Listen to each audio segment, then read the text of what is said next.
Joining us now is the co-founder and executive director of the Quincy Institute, Dr. Trita Parsi. Great to see you, sir. Good to see you, sir. For having me. So we wanted to get your view of the potential expansion of NATO to include Finland and Sweden. Throw the second element, Colvin, that we have up on the screen here. So the very latest is both of these countries want to join, both Sweden and Finland. That is a dramatic shift from their posture of neutrality that has been, in place for decades now. Most NATO member countries are good with this, ready to see it happen, but Turkey seems to have some reluctance to agree, and of course it has to be unanimous to allow new member countries into NATO. So if you could just lay out sort of lay of the land, why this matters, what it means, and what the obstacles are here. Well, obviously this matters tremendously because if Sweden and Finland in particular joins, it means that the border with Russia expands another 800 miles or so, 810 miles, I believe. So what we're seeing here is a process in which the neutral space in Europe is essentially going extinct. Now you're with NATO or you're with Russia. And it's hard for me to see how that actually will make the region more stable and make the NATO countries, including the United States, more safe. That is not to say that this has not been caused by what Russia did, but with the invasion of Ukraine. But we are, our actions have consequences as well. And an expansion of this kind has to be thought through very, very carefully. And if there's anything that characterizes what has been happening, particularly in the Swedish case, is that it's been rushed through, it's been almost in a panic mode, and it's, in my view, at least in the Swedish case, not been particularly democratic. Now, the rest of the NATO countries have to have a say as well. You mentioned Turkey. Turkey is essentially trying to get something out of this. They're creating obstacles in order to get concessions from the Swedes in particular, who have been more welcoming of certain Kurdish opposition groups than the Turks have been happy with. So I think this is a typical tactic that Erdogan uses every once in a while to make sure that he gets something. So I don't see that as being a long-term obstacle, but it may delay things, and it may delay things in a way that actually is relevant because the Swedes have elections coming up in a couple of months, and it could delay it beyond that election. Yeah, I mean, Dr. Parsi, you yourself are a citizen in Sweden. So tell us, given your perspective, and explain a little bit to the audience, the things that we're being told in the US press is, well, the Swedish people were against this, but now they're for this as a result of the Ukrainian invasion. I'm certain that isn't our organic phenomena, but is it the entire story? Give us your perspective. It's a great question. Well, let me first separate Sweden and Finland. In the Finnish case, you've had a much more substantive debate. You just had a vote in the parliament earlier today, 188-8 in favor of going in. And public opinion in Finland has switched dramatically in favor of going into NATO. The case in Sweden is rather different. Public opinion has shifted, but it's shifted to roughly 52% in favor. The debate, in my view, has been rather weak and of the nature in which if you are raising any question marks, you're immediately cast as someone who's sympathetic to Putin. I mean, in fact, it reminds me a little bit about the debate in the United States about the Iraq War back in 2003. And it's very, very uncommon to see this in Sweden. I mean, this is part of the reason I'm so shocked. Sweden's democracy has been tremendously strong and the debate has been high level. And in this case, it's not the case at all. I remember back in the 1990s when Sweden was going to potentially join the EU. There were extensive debates taking place, and it was followed by a referendum in which there was actually a vote by everyone in the country arguing whether they, casting a vote whether they should join what was only a political and economic union that had no military dimension at all. Here we're talking about a major military alliance that breaks with more than 70 years of Swedish neutrality, and there's no vote, there's no referendum, and the debate has been forced through in a panic mode, which perhaps would have been justified if the Russians had managed to take Kyiv in 3 days, which was, of course, was the fear in the beginning. But that's not been the case. Russia's objectives in Ukraine have by and large been defeated. And the Ukrainians have very heroically defended their country. So the panic that would have been justified if the Russians had succeeded is not there. Yet it is panic, in my view, that has characterized much of the debate in Sweden on this issue. It's being rushed through. And even though no one is saying it in Washington publicly, privately, I'm hearing concerns about this as well, and question marks. Are we doing this a little bit too fast? Have we thought this through? Because at the end of the day, what is our vision for security in Europe after all of this? Are we going to be in a permanent enmity with Russia? Where do we want to take this? Those questions are not being asked. Yeah, I mean, it seems pretty clear that that is exactly the direction that you're going in, is sort of a new Cold War with Russia. You know, there has been language about we don't want to give Putin an off-ramp, that the goal here is not to secure a peace for Ukraine, but ultimately to weaken Russia. And to your point, you know, I sort of feel like, well, at least in Sweden, the debate might be bad, but at least one is happening. Here, it's being presented as a fait accompli, and obviously there's major significant implications for the American public as well. So what do you think that people should be considering as they weigh whether we should agree to admit Sweden and Finland to NATO? Well, the question mark that is the most fundamental when it comes to adding any country to NATO is not whether it makes that country more safe. That's a decision they have to make when they make a decision whether to apply or not. The question we have to ask ourselves, is this going to make us and NATO as a whole more safe? Or is it going to increase the likelihood of a conflict? Now, in the case of Sweden and Finland, and certainly in the case of Finland, we're talking about a country that actually has a very strong military, has a capacity of mobilizing 900,000 troops. In the Swedish case, they already got rid of their draft a couple of years ago, and they've not, they've reduced military spending, et cetera, and they're going to have to increase it in order for them to actually be a country that contributes to NATO's security. But all in all, those are critical questions that have to be taken in the context of a very, very serious consideration as to whether this actually adds security and in such a way that it overcompensates for the fact that we may actually be increasing the likelihood of conflict as well. I mean, we're adding 800 more miles of borders with Russia. And again, it's not a debate that seems to be taken very seriously, but it is an extremely serious decision that needs to be made here.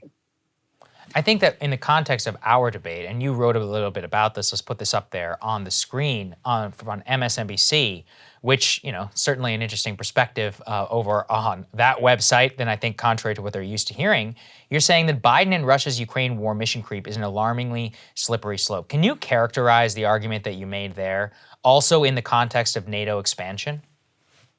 Yeah, so one of the things that I'm making in this article is to show that when you take a look at what's been happening in the position that we have taken on this war from the beginning to now, we see an expansion of our objectives as well as a direction in which the objectives are getting less and less precise. And this is something that unfortunately happens when you're successful. We have been successful because at the end of the day, the Russians have not been able to take Kiev or many other cities in Ukraine, and the Ukrainians have fought back very, very effectively. And this seems to have whetted our appetites. So now we want more. And there's a parallel. This is what happened in Afghanistan. In Afghanistan, the objective originally was only to go in and take out al-Qaeda, punish them for having attacked the United States. Then, because that was so quick and successful, we dramatically changed the objective. Now we were going to turn Afghanistan into a new Switzerland. And that was an extremely ambitious and completely unachievable objective that set the stage for 20 years of failed warfare. We run the risk of doing the same thing here, in which adding and expanding our objectives, making them less precise, actually makes success much more difficult and sets the stage for a much longer, perhaps endless conflict. The big difference, of course, is the Taliban did not have 6,000 nuclear weapons. Putin does. So we have to think this through much, much more carefully than we are right now. Having said that, I do want to also say this. I think there's been some clear signals from the Biden administration in which they have been attempting a de-escalation. When Austin is calling the Russian defense minister, as he did last week, and called for a ceasefire. That's the first time I've heard the administration use that word for about 5 or 6 weeks. The question is, was that picked up by others in Washington? Because whenever the administration is saying something escalatory, there's a chorus of people echoing it, expanding on it even further, and create further political space for going in that direction. But when the Biden administration intentionally or unintentionally is signaling some de-escalation, where is the chorus? Where are the people in Congress and elsewhere nodding their heads and say, yes, this is actually a good step. Let's try to de-escalate this conflict. We're not seeing that right now, and that worries me tremendously. Well, and you brought up the critical point, which is, yes, Russia's objectives have been frustrated in their invasion of Ukraine. However, this is still a nuclear superpower. And in fact, with this discussion and contemplation of adding Sweden and Finland into NATO, Russian state TV commentators said when NATO bases appear in Sweden and Finland, Russia will have no choice but to neutralize the imbalance and new threat by deploying tactical nuclear weapons. What do you think we should make of that kind of language? Well, we see that Russian escalation has begotten our escalation, which then begets more Russian escalation. And the question is, do we have the strategic acumen in place here to make sure that we actually find a peaceful way out of this, rather than just getting lost in an escalatory cycle that can bring the end of civilization as we know it, mindful of the fact that the Russians have nuclear weapons, and so do we. I mean, we have not been as close to a nuclear military confrontation since the Cuban Missile Crisis. And at least back then, there was a real effort to de-escalate. And the political atmosphere, I'm sure, was quite different than what it is right now, in which it seems to be dramatically geared more favorable towards further escalation. And everyone is just, I would say, emotionally taken by this, which is understandable. I mean, what the Russians are doing in Ukraine, in my view, is absolutely horrible. It's illegal, in many ways very similar to the U.S. invasion of Iraq. But we have to keep in mind that the objective has to be to put an end to the fighting and be able to get out of all of this in a way that, on the one hand, secures Ukraine's territorial integrity and independence, but also avoids nuclear war. Yep. Well, really well said, sir. Yeah, indeed. And always important to keep in mind what the stakes here ultimately are. Great to have you, Dr. Parsi. Thank you. Thank you, sir. Appreciate it. Thank you. Thank you guys so much for watching. We really appreciate it. Hit 800K yesterday, so thank you all so much. Hit the subscribe button if you haven't already. And look, we're coming up on our 1-year anniversary. Krystal and I have a special surprise for all of our premium subscribers and big announcements, which will all be revealed up there. So you guys stay tuned, check your email. A little bit of housekeeping. I know there's been some problems with the premium email notifications. We're working on that with Supercast. It's so that we are no longer dependent on MailChimp, who, let's just say, has been an unreliable partner from the beginning. From the beginning, we had problems with them on day one. Exactly, huge problems. Known. Yeah, and really, what it is lack of control on our end over our total user experience for our premium sub. So again, we are working in order to cut them out of the process entirely and have a one-to-one connection directly with you. I know there's been a few hiccups, so if there's a problem, send us an email to the customer service line. We're going to take care of every single one of you, and we will make sure that everything is good to go in the next couple of days. We love you all so much. If you can support the show, deeply appreciate that, and we will see you all on Thursday. See y'all on Thursday.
Cable news is ripping us apart, dividing the country, making it impossible to function as a society, and making it impossible to know just what is true and what is false.